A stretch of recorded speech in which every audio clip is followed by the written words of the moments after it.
ఈ ఒక్క shading technique తోటి మీ డ్రాయింగ్ని కంప్లీట్గా 3D లాగా మార్చచ్చు. అది ఎలాగనేది ఈ వీడియోలో చూద్దాం. ముందు రిఫరెన్స్ని బాగా అబ్జర్వ్ చేయండి. అందులో డార్క్ ఏరియా, మీడియం, లైట్ ఏరియాస్ను ఐడెంటిఫై చేయాలి. ఇప్పుడు డార్క్ ఏరియాస్లో డార్క్ షేడింగ్, మీడియం ఏరియాస్లో మీడియం, లైట్ ఏరియాస్ ఎక్కడెక్కడైతే ఉన్నాయో అక్కడ లైట్ షేడింగ్ చేయాలి. షేడింగ్ ఎలా చేయాలో ప్రాక్టీస్ టిప్ చెప్తాను. వీడియో ఎండ్ వరకు చూడండి. డెఫినెట్గా మీకు చాలా బాగా యూజ్ అవుతుంది. ఏమైనా డౌట్స్ ఉంటే కామెంట్లో అడగండి, తప్పకుండా రిప్లై ఇస్తా. ఇది పూర్తిగా మీరు మీ టూల్ని కంట్రోల్ చేసే విధానంపై డిపెండ్ అయి ఉంటుంది.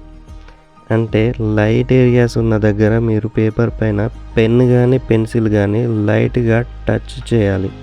ఎక్కువగా ప్రెషర్ పేపర్ పైన పెట్టకూడదు. మరి మీడియం అండ్ డార్క్ ఏరియాస్లో ఎక్కువ ప్రెషర్ పెట్టి షేడ్ చేయాలా అంటే అలా కూడా కాదు. తక్కువ ప్రెషర్తోనే ఒక లేయర్ తర్వాత దానిపైన మరొక లేయర్ షేడింగ్ చేస్తే లేయర్ బై లేయర్ డార్క్ అవుతూ ఉంటుంది. అప్పుడు మనకు కావాల్సిన డార్క్నెస్ని బట్టి అక్కడ అంత డార్క్ వచ్చేదాకా షేడ్ చేయాలి. షేడింగ్ ప్రాక్టీస్ స్క్రీన్పై చూపిస్తున్న విధంగా చేయండి.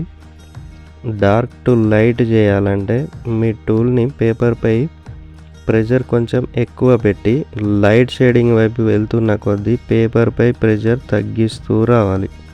లైట్ టు డార్క్ చేయాలంటే మీ టూల్ తక్కువ ప్రెషర్తో పేపర్పై పెట్టి షేడ్ చేస్తూ ముందుకు వస్తున్న కొద్దీ పేపర్పై ప్రెషర్ పెంచాలి.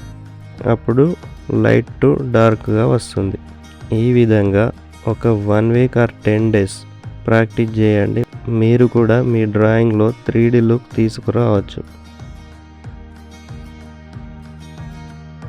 షేడింగ్ కంటే ముందు ఫ్రీ హ్యాండ్తో అవుట్లైన్ డ్రాయింగ్ చేయాలంటే మనకి ముందు బేసిక్ కాన్సెప్ట్స్ మరియు ప్రిన్సిపల్స్ అనేవి తెలియాలి.